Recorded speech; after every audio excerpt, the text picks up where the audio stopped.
Sir ನಾವೇನ್ ಕೇಳ್ತಾ ಇದೀವಿ, ಕೇಂದ್ರ ಸರ್ಕಾರ ಹೇಳ್ತಿದೆ ನಾವು ಎಲ್ಲಿ ನಿಮಗೆ ಕಡಿಮೆ ಮಾಡಿಕೊಡಲ್ಲ, ಕಮ್ಮಿ ಆಗಲ್ಲ, ಕಮ್ಮಿ ಮಾಡಿಕೊಡಲ್ಲ ಅನ್ನುವಂತ ಕೇಂದ್ರ ಸರ್ಕಾರ ಪದೇ ಪದೇ ಹೇಳ್ತಾ ಇದೆ. ಮಾನ್ಯ ಮುನಿಯಪ್ಪ ಅವರು ಹೇಳ್ತಾ ಇದ್ದಾರೆ, ನಮ್ಮ ಮುನಿಯಪ್ಪ ಸಾಹೇಬ್ರು ಹೇಳ್ತಿದ್ದಾರೆ, ನಾವು ಹೋಟೆಲ್ಗೆ ಕಡಿಮೆ ಮಾಡಕ್ ಆಗಲ್ಲ, ಮನೆಗೆ ಕಡಿಮೆ ಮಾಡಕ್ಕಾಗಲ್ಲ, ಇವತ್ತು ಆಟೋಗಳಿಗೆ ಕಡಿಮೆ ಮಾಡಲ್ಲ ಅಂತ ಹೇಳ್ತಿದ್ದಾರೆ. ಆದ್ರೆ ಇವತ್ತು ಹುಬ್ಬಳ್ಳಿ ಧಾರವಾಡ ಅವಳಿ ನಗರದಲ್ಲಿ 4 ರಿಂದ 5 ಪಂಪ್ಗಳು ಬಂದಾಗಿ, ಯಾಕಂದ್ರೆ ಇವತ್ತು ಆಟೋ ರಿಕ್ಷಾ ಚಾಲಕರು ಗಲಾಟೆ ನಡೆದಿದೆ, ಗದ್ದಲ ನಡೆದಿದೆ. LPG ಸಿಗೋದ್ರ ಸಂಕಟಕ್ಕೆ ಇವತ್ತು ನೂರಾರು ಆಟೋ ರಿಕ್ಷಾಗಳು ಒಂದೇ ಪಂಪ್ಗಳಲ್ಲಿ ಕ್ಯೂ ಹಚ್ಕೊಂಡು ನಿಂತಿದ್ದಾವೆ. ಈ ಪಂಪ್ನಲ್ಲಿ ನೋಡಿದ್ರೆ ನಾವು ಸ್ಟಾಕ್ ಇದೆ, ನಿಧಾನವಾಗಿ ಬರ್ರಿ ಹಾಕ್ತೀನಿ ಅಂತ ಪುಣ್ಯಾಕರು ಹೇಳ್ತಿದ್ದಾರೆ. 5-6 ಪಂಪ್ಗಳು ಏನ್ ಮಾಡ್ತಿದ್ದಾರೆ, ಸ್ಟಾಕ್ಗಳು ಇಟ್ಕೊಂಡು 80 ರೂಪಾಯಿ ತಗೊಂಡು 100 ರೂಪಾಯಿ ರೇಟ್ ಮಾಡ್ತಿದ್ದಾರೆ. ಆಟೋ ರಿಕ್ಷಾ ಚಾಲಕರನ್ನ ತೆರೆ ಬಳಸಲು ನಿಂತಿದ್ದಾರೆ.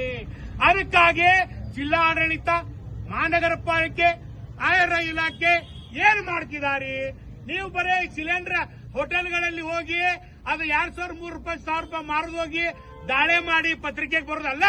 ಇವತ್ತು ಬೆಳದಿಂದ ರಾತ್ರಿವರೆಗೆ ಹುಬ್ಬಳ್ಳಿ ಧಾರವಾಡ ಅವಳಿ ನಗರದಲ್ಲಿ 25,000 ರಿಕ್ಷಾ ಚಾಲಕರು 200 ರೂಪಾಯಿ, 300 ರೂಪಾಯಿ ಗ್ಯಾಸ್ ಹಾಕೊಂಡು 500 ರೂಪಾಯಿ, 600 ರೂಪಾಯಿ ದುಡ್ಕೊಂಡು ಅವತ್ತ ರೇಷನ್ ತಗೊಂಡು ಅವತ್ತ ಮನಿ ಮಾಲಕನಿಗೆ ಬಾಡಿಗೆ ಕೊಟ್ಟು ಅವತ್ತೇ ರಿಪೋರ್ಟ್ ಕೊಟ್ಟು ಜೀವನ ಮಾಡುವಂತ ಚಾಲಕರ ಮೇಲೆ ಸರ್ಕಾರ ಅಧಿಕಾರಿಗಳು, ಜಿಲ್ಲಾಧಿಕಾರಿಗಳು ಏನ್ ಮಾಡ್ತಾ ಇದ್ದೀರಿ? ಪೊಲೀಸ್ ಆಯುಕ್ತರು ಸಾಹೇಬ್ರೆ ಏನ್ ಮಾಡ್ತಾ ಇದ್ದೀರಿ? ಆರು ಇಲಾಖೆ ಏನ್ ಮಾಡ್ತಾ ಇದ್ದೀರಿ? ಇವತ್ತು ಹಗಲಿಂದ ರಾತ್ರಿ ಒಳಗೆ ಇಷ್ಟು ಮಂದಿ ಆಟೋ ರಿಕ್ಷಾ ಚಾಲಕರು ಸರಿಯಾದ ರೀತಿ ನಾಷ್ಟ ಮಾಡಿಲ್ಲ, ಸರಿಯಾದ ರೀತಿಯಲ್ಲಿ ಮುಖ ತೊಳ್ಕೊಂಡಿಲ್ಲ. LPG ಸಿಕ್ಕೈತೋ ಸಿಗಕ್ಕಿಲ್ಲ ಅನ್ನೋದು ಬಂದು ಇಲ್ಲಿ ಚಡ್ಡಿ ಮೇಲೆ ಬಣನ ಮೇಲೆ ಪಾಳೇಸ್ಕೊಂಡು ನಿಂತಿದ್ದೇವೆ. ಸರ್ಕಾರ ಗಮನ ಸೇರಿದ್ರೆ ಉಗ್ರದು ಹೋರಾಟ ಮಾಡ್ತೀವಿ.